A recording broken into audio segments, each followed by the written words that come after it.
سورۃ القریش کا نام القریش اس لیے ہے کیونکہ اس سورت میں قبیلہ قریش کا ذکر آیا ہے۔ یہ واحد انسانی قبیلہ ہے جس کا نام قرآن کریم میں لیا گیا ہے۔ ان پر اللہ رب العزت کی نعمتوں کا ذکر کیا گیا ہے اور قبیلہ قریش کو اللہ کی عبادت کی دعوت دی گئی۔ قریش کو سردی اور گرمی کے تجارتی سفر یمن اور شام کی عادت دی گئی جس سے انہیں رزق ملتا۔ مکہ میں امن و امان میسر تھا، حالانکہ ارد گرد کے علاقوں میں بدامنی تھی۔ اللہ تعالیٰ نے انہیں بھوک سے بچا کر کھلایا اور خوف سے بچا کر امن عطا کیا۔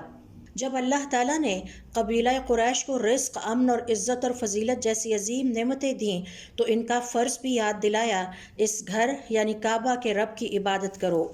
یہ صورت ہمیں پیغام دیتی ہے کہ اللہ تعالیٰ کی نعمتوں کو پہچانیے۔ ہم روزانہ کھاتے ہیں، سفر کرتے ہیں، سکون سے رہتے اور سوتے ہیں، یہ سب اللہ تعالیٰ کی عطا ہے۔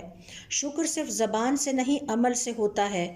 الحمدللہ کہنا کافی نہیں، شکر یہ ہے کہ اللہ تعالیٰ کی ہر نافرمانی ترک کر دیں اور اللہ تعالیٰ کا ہر حکم مانیں اور زندگی اس کے مطابق گزاریں۔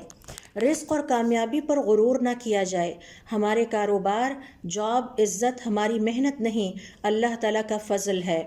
امن کی قدر کی جائے۔ دنیا میں کئی قومیں اس نعمت سے محروم ہیں۔ ساری نعمتوں کے مقابلے میں اللہ تعالیٰ کا تقاضا صرف یہ ہے کہ عبادت صرف اللہ تعالیٰ کے لیے۔